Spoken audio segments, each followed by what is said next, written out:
नमस्कार बाल दोस्तों, कैसे हो? बाल दोस्तों, आज हम कक्षा 6 विषय हिंदी प्रथम सत्र में तीसरे नंबर पर बहुत ही प्यारी सी कहानी है, समझदार नन्ही। उस कहानी की आज हम समझ प्राप्त करने वाले हैं। तो बच्चों, शुरू से लेकर अंत तक इस वीडियो में आप बने रहिए। सबसे पहले देखिए बच्चों की, सबसे पहले ये हमारी कहानी है साहित्य प्रकार और उनका नाम है समझदार नन्ही। तो देखिए आप, समझदार यानी कि बुद्धिशाली, नन्ही यानी कि बतख का बच्चा है ये। तो हमें ये सबसे पहले जरूर पता होना चाहिए कि उनका शाब्दिक अर्थ क्या होता है।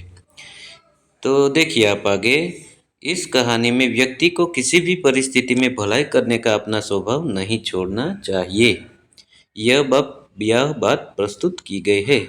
हमारे समाज में कुछ लोगों का स्वभाव बुरा हो सकता है, लेकिन हमें अपना अच्छा स्वभाव नहीं छोड़ना चाहिए। तो बच्चों देखिए, सबसे पहले तो ये समझदार नन है, उसको समझने के लिए हमें सबसे पहले उनका पात्र परिचय होना अत्यंत आवश्यक है। तो आपको कुल मिला के 3 मुख्य पात्र याद रख लेने हैं। समझदार नन्ही में नन्ही है, छोटा बच्चा है बतख का, एक बतख की माँ है और दलदल में फंसने वाला एक बिच्छू है। कुल मिला के 3 पात्र है। तो समझदार नन्ही यानी कि बतख का बच्चा है, मुख्य पात्र है। उनकी माँ, बतख की माँ गौण पात्र है और बिच्छू भी गौण पात्र है। तो इस प्रकार से हमें 3 पात्र बिल्कुल हमारे दिलो दिमाग में याद कर लेना है। देखिए उसके बाद चित्र में है कि एक बिच्छू है, वो दलदल यानी कि कीचड़ में फंसा हुआ है और बतख का बच्चा उन्हें वहां से निकल रहा है, ऐसा हमें चित्र में प्रतीत होता है। तो अब हम कहानी शुरू करने जा रहे हैं बच्चों। तो ये कहानी आपको पढ़ने में बहुत ही मज़ा आएगा। आपको समझना भी है पूरी, आपको उंगली भी वहाँ रखनी है और ध्यान रख के हमें याद भी रखना है। और एक एक शब्द को हिंदी में किस प्रकार से बोला जाता है वह भी हमें सीखना है। इसलिए आपकी पाठ्य पुस्तक पाना नंबर 15 पर आपको उंगली भी रखनी है, साथ साथ में बोलता हूँ उस पर। नन्ही बतख तट पर आई तो उसने देखा कि एक बिच्छू दलदल में फंसा है। दलदल एक शब्द नहीं आया, दलदल यानी कि कीचड़। कोई भी नदी या समुद्र किनारे जाते हैं तो वहाँ जो भी माटी होती है वह कीचड़ होती है।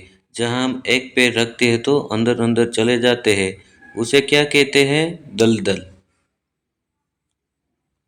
बिच्छू ने नन्ही से प्रार्थना की, बहन मुझे बचा लो। नन्ही को उस पर दया आ गई।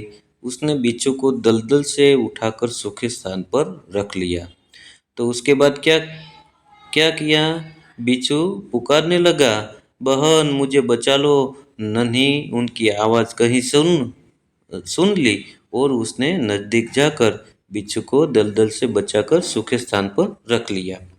बिच्छू को शैतानी सूझी। शैतानी यानी कि मश्करी। उसने नन्ही को डंक मार दिया। देखिए बच्चों, उसने क्या किया? जिस व्यक्ति ने उनकी जीवन उनका बचाया था, उन्होंने उसे डंक मार दिया। बिच्छू को तो आपने देखा ही होगा कि पीछे जिस प्रकार से जेसीबी होती है, इस प्रकार से उनकी एक जो भी डंक होता है वह हमेशा मारते रहते। कई बच्चों को भी, हमें भी से बहुत बार डंक मारा होगा और उनका बहुत ज़्यादा दर्द होता है। नन्ही पीड़ा से तड़प उठी, उसे दर्द होने लगा। उसने बिच्छू से पूछा, क्यों भाई, तुमने मुझे डंक क्यों मारा? फिर नन्ही क्या करती है? बिच्छू से पूछती है कि अरे भाई, मैंने तुम्हारा जीवन बचाया, फिर भी तुमने मुझे क्यों डंक मारा? बिच्छू लापरवाही से बोला, क्या करूं, डंक मारना मेरा स्वभाव है। बहन मैं क्या करूं, मेरा स्वभाव ही डंक मारना है। नन्ही बोली, तुम यह गंदी आदत छोड़ दो, नहीं तो कोई मुसीबत में तुम्हारी रक्षा नहीं करेगा। भाई तुम अपनी ये बहुत डंक मारने की आदत है, वो बहुत बुरी चीज़ है। वो तुम अपनी गंदी आदत यह छोड़ दो, वरना तुम कभी भी एक बुरे हाल में फंसोगे, तब तुम्हें बचाने वाला कोई नहीं होगा। बिच्छू उसकी बात अनसुनी कर आगे बढ़ गया। यहाँ मुहावरा या अनसुनी करना यानी कि ध्यान में न लेना। तो ये हमारे मुहावरे का अर्थ देकर वाक्य में प्रयोग कीजिए, इसमें व्याकरण में पूछा जा सकता है। बिच्छू उसकी बात अनसुनी कर आगे बढ़ गया। बिच्छू ने तो उनकी बात ध्यान में न रखी और आगे चल गया। नन्ही अपनी माँ के पास नदी में चली गई। माँ ने पूछा, नन्ही बेटी तुम कहाँ रह गई थी? फिर उसको बचाने में देरी हो गई, तो जाते जाते वह शाम हो गई नदी में। तो उनकी माँ बतख थी, उन्होंने पूछा, बेटी नन्ही अब क्यों आपने देर कर दी, क्यों तुम देरी से आई? नन्ही बोली, माँ एक बिच्छू दलदल में फंस गया था, उसे बचाने में देरी हो गई। माँ एक बिच्छू है वो दलदल में फंस गया था कीचड़ में, तो उसको मैं बचाने के लिए गई, तो उसमें बहुत देर हो गई। माँ खुश होकर बोली, बेटी यह तुमने बहुत अच्छा काम किया। पृष्ठ क्रमांक 16। नन्ही बोली, लेकिन बदले में उसने मुझे डंक मार दिया। माँ कोई बात नहीं, मैंने बचाया भी, लेकिन उसके बदले में मैंने उसे बचाया था, उन्होंने मुझे डंक भी साथ में मार दिया। माँ बोली, बिच्छू अपनी गंदी आदत का गुलाम है, तुम उसे चाहे कितनी बार बचाओ वह बार बार डंक मारता रहेगा। नन्ही बोली, माँ मैं उसकी गंदी आदत छुड़ा कर रहूंगी। ये चित्र में आप देख सकते हैं कि एक छोटा बच्चा है, नन्ही है, छोटा बच्चा नन्ही है और उनकी माँ बत्तख है। उनकी माँ उसे समझाती है कि बेटी तुम इससे बचाने की कोशिश मत करो, उनका स्वभाव ही गंदा है, डंक मारना है। तुम जितनी बार उसे बचाओगी वह तुम्हें बार बार डंक मारता रहेगा। तो नन्ही आखिर में कहती कि माँ देखना, एक बार मैं उसकी यह गंदी आदत छुड़वा कर ही रहूंगी।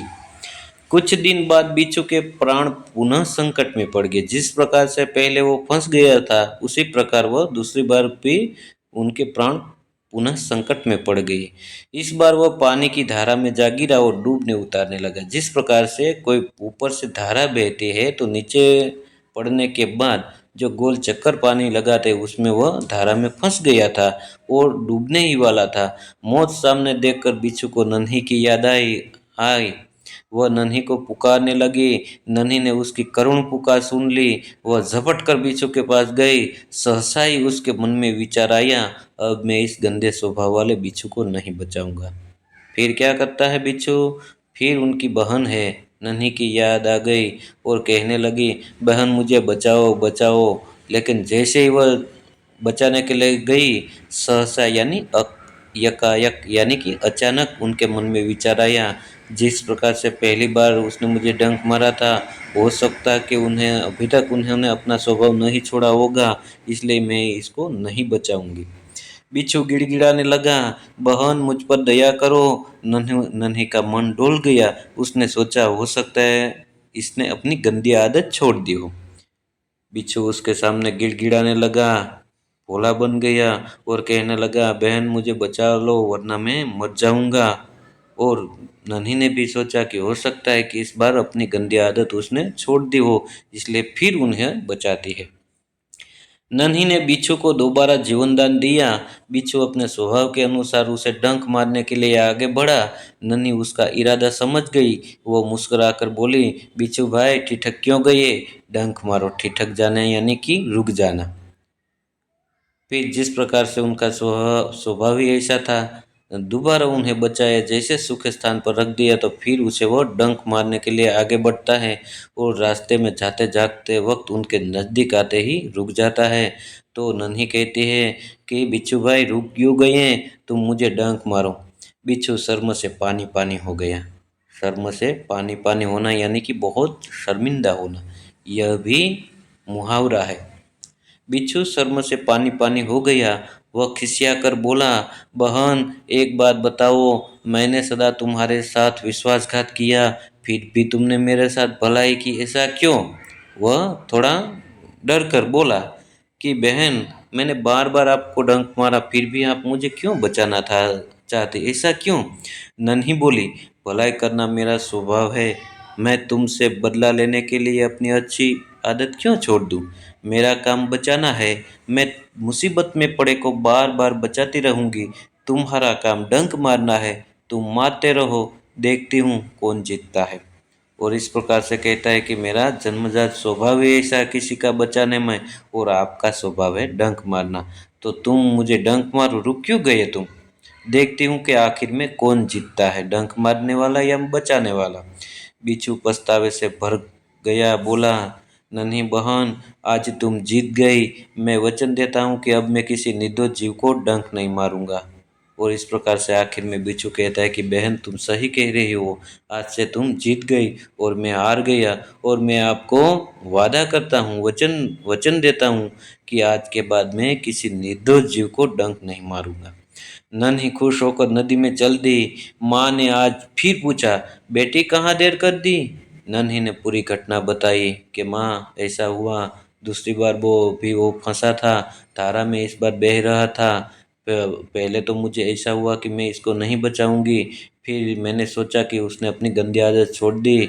जैसे मैंने बचाया, दोबारा वो मुझे डंक मारने के लिए आ रहा था, लेकिन रास्ते में वो रुक गया। मैंने कहा कि भाई तुम अपना काम करो, लेकिन उसको पछतावा हुआ, और उन्होंने माँ मुझे वादा किया कि अब मैं किसी निर्दोष जीव को डंक नहीं मारूंगा।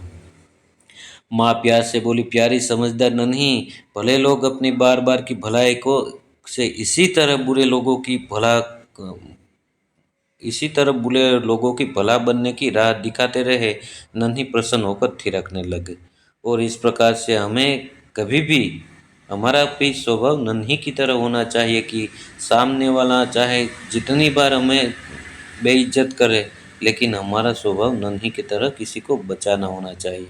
तो बच्चों, इस प्रकार से इस कहानी के माध्यम से, समझदार नन्ही के माध्यम से हमें सीख मिलती है कि किसी का बुरा स्वभाव देखकर हमें अपनी अच्छी आदत नहीं छोड़नी चाहिए। हमेशा अपने सही तरीके से अच्छी आदत हमें बनाए रखना चाहिए। तो समझदार नन्ही के जो कहानीकार है वो कौन है? शंकर सुल्तानपुर। ये भी हमें याद रखना है बच्चों, एग्जाम में पूछा जाता है कि समझदार नन्ही कहानी के कहानीकार कौन है, तो हमें बता देना है कि शंकर सुल्तानपुरी।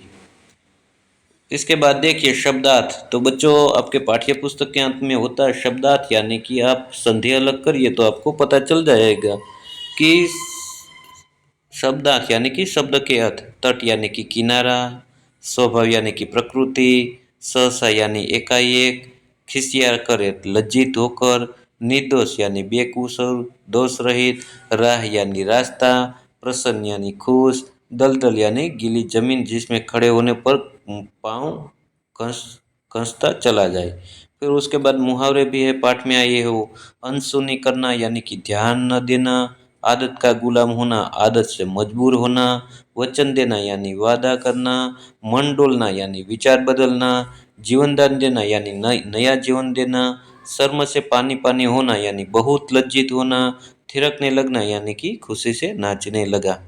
तो बच्चों, ये था आज का वीडियो। ये वीडियो आपको कैसा लगा? यदि आपको इस वीडियो अच्छा लगा तो वीडियो को एक लाइक कर दो, चैनल को सब्सक्राइब कर दो, और अपने दोस्तों को भी शेयर जरूर करना। तो बाल दोस्तों, मिलते हैं अगले वीडियो में। नमस्कार, थैंक यू।